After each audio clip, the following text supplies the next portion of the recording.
Hey guys, this is the blood circulation within the heart. The heart circulation is part of the cardiovascular system. Cardio refers to the heart, which is the main character of this lecture, while vascular refers to the blood vessels in the body, specifically the vein and the artery. Just remember that veins carry blood towards the heart, while arteries carry blood away from the heart. The way you're going to remember this is that artery starts with A and it carries blood away from the heart. So they both start with letter A. That being said, let's talk about the blood circulation within the heart. The whole process will start at the right side of the heart with these two structures right here, the superior vena cava and the inferior vena cava. By its name, vena, this refers to vein. Veins carry blood towards the heart. So, deoxygenated blood goes inside the heart via the superior vena cava and the inferior vena cava. And it actually enters the chamber right here called the right atrium. And if you notice, the blood that enters is colored blue. This simply means that the blood entering the right atrium is deoxygenated. And from the right atrium, the blood goes to this chamber right here. But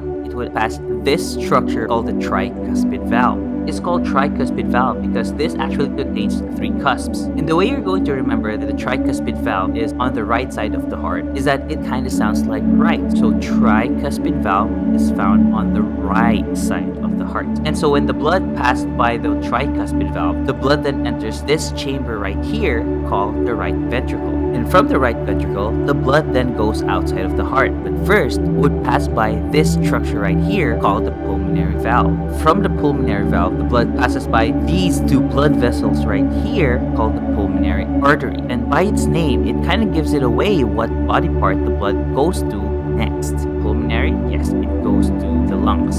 And remember, arteries carry blood away from the heart. So from the heart, the blood goes out and it's going to go inside the lungs. Once the blood enters the lungs, this is where gas exchange occurs. The blood then returns back to the heart and goes to this chamber. You can probably take a guess what these structures are. They carry blood towards the heart.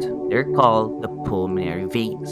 Again, artery away from the heart and veins towards the heart. And if you notice, the blood is now colored red. This means that blood entering the pulmonary veins are now oxygenated because gas exchange already occurred within the lungs. So now, from the pulmonary vein, the blood gets dumped in this chamber right here called the left atrium. We are now on the left side of the heart. From the left atrium, the blood goes to this chamber right here but passes a valve called the bicuspid valve. Bicuspid meaning it has only two cusps. From the bicuspid valve, the blood enters this chamber called the left ventricle. And from the left ventricle, the blood goes to this structure right here. But it has to pass by a valve called the aortic valve. And so by its name, aortic valve, we can probably take a guess where it's going next. And that is this big structure right here called the aorta. The aorta is actually a big artery. So the aorta, being an artery, carries blood away from the heart. And it makes sense because of the aorta, the blood now will leave the heart and then systemic circulation takes place. Now, let us review. You can actually pause the video so you can test yourself about your learning and see if you can follow along.